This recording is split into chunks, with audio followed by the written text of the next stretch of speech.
Hey Dominic, should you enable auto updates in WordPress? That depends. So I guess, do we enable auto updates in WordPress, Steffen? Yes, we do, but... No, we don't.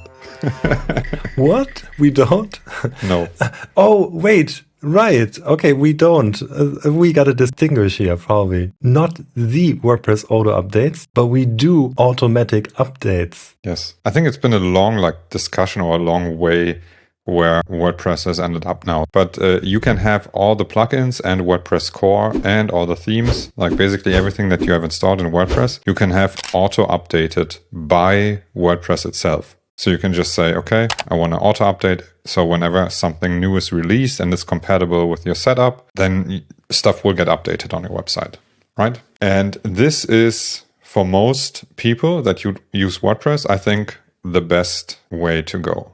Because we've seen it in the past as well, and we still see it, that people don't update their WordPress. And this introduces a big vulnerabilities, or serious security issues and so on, or can at least enable them. So that's why I would always encourage you to have a way of automated updates. So, but now to us, we don't have automatic updates in WordPress enabled. We use a different tool to have scheduled automated updates, right? Because the downside when you do automated updates is that you might have unexpected results. So maybe your site isn't working as it should anymore. Maybe it's completely down. Maybe it looks differently. And we want to prevent that from happening any point in time. So if we're not in the office or if we're not working, if nobody's there, then we don't want things to be updated. But then we say, okay, once a week on a specific day, or maybe every weekday, we just update all the stuff that is available. And then we don't just update, but we say, take a snapshot or a screenshot, do the updates, then take another screenshot and compare them. And if this actually doesn't look the same for, let's say, the homepage, then please revert and notify us. Lots of talk from my side. Do you want to add something or ask anything specifically? No, I totally agree with that. I agree in the sense that auto updates just made a lot of sense. Automatically scheduled updates. You should always do that. I remember when iPhone apps did not have automatic updates, how common it was that people did just not do their updates, right? Because they didn't know what for they would need to do it, or also they didn't want to have new features for whatever reason. But the biggest thing why you should do updates is in favor of security. And I'd rather break something with the site, some tiny feature that breaks due to a plugin incompatibility, than having my site being insecure, being vulnerable, and being hacked in the end, which is the worst thing that could happen, right?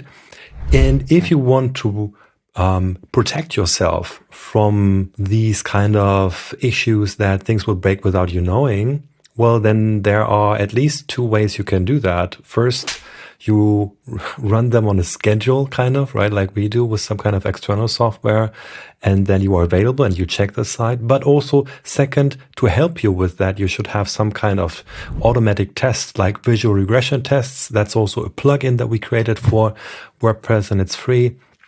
And there you will be notified if any visual differences on your pages happen. So at least you can feel more safe that whenever there is an issue, you will be notified about that. One thing to be sure also, when you do an update, it's also really important to make a backup before you update, right? A lot of these backup plugins actually have settings for this, so that they say do a backup before something updates. But we basically have this also configured in our tools, that we say, okay, schedule this update at a certain day and at a certain time, but before take a backup, and only when this is done and when this has successfully finished, only then do the update. Because if you want to do a rollback and things go terribly wrong, you should always be able to restore the disk of your web server and the database of your web server. Good. But when should you not do automatic scheduled updates? Are there any cases in which you recommend against it? I can think of some cases where you wouldn't want to use like automated updates or scheduled updates. And this is when you have like really complex systems, really complex WordPress application, maybe some where you have integrated some third-party libraries that might not be a WordPress plugin, or just like some custom functionality, right? And in that case, I would definitely suggest to set up like automated tests, or at least have a workflow of how to do these updates and then do them manually, right?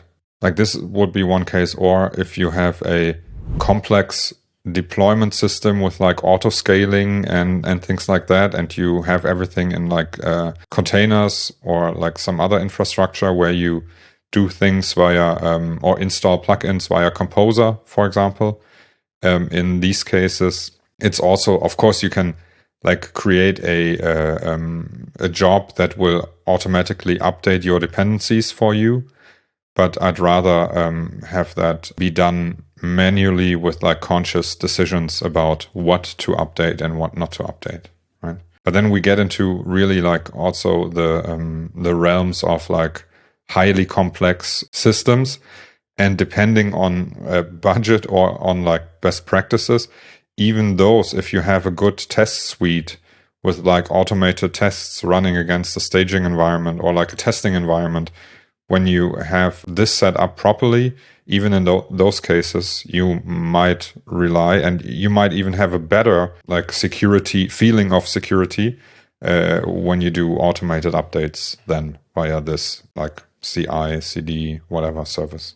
We do have a couple of clients where stability and availability of the website is super important. Are these also clients where we always disable auto updates, or are these also cases where we sometimes do have that enabled? Well, again, it depends. Usually for like zero downtime requirements and high availability, you don't want to use the WordPress default update mechanism, right? Because what that will bring you always get like this, okay, your site, or not always, but a visitor might get the screen, WordPress is down due to maintenance, will be back up shortly, right?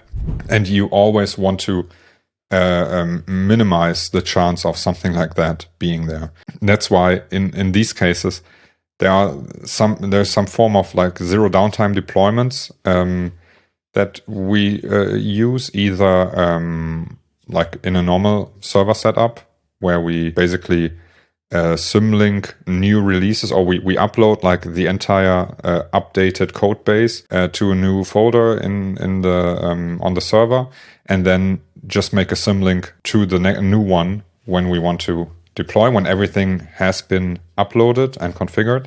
So this would be a way, or as I mentioned earlier, this like a container-based strategy where you first build the containers, build everything, and then you just basically go in and say, okay, now please exchange the container, to have a new version online. Okay, so if I would sum this up, the best strategy we think right now is to have scheduled automatic updates with zero downtime deployments. But this is a very complex way of doing things.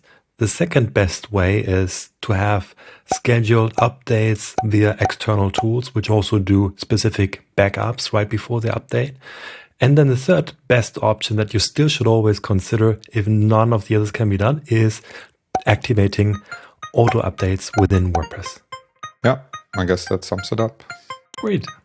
Thanks. Welcome, Steph.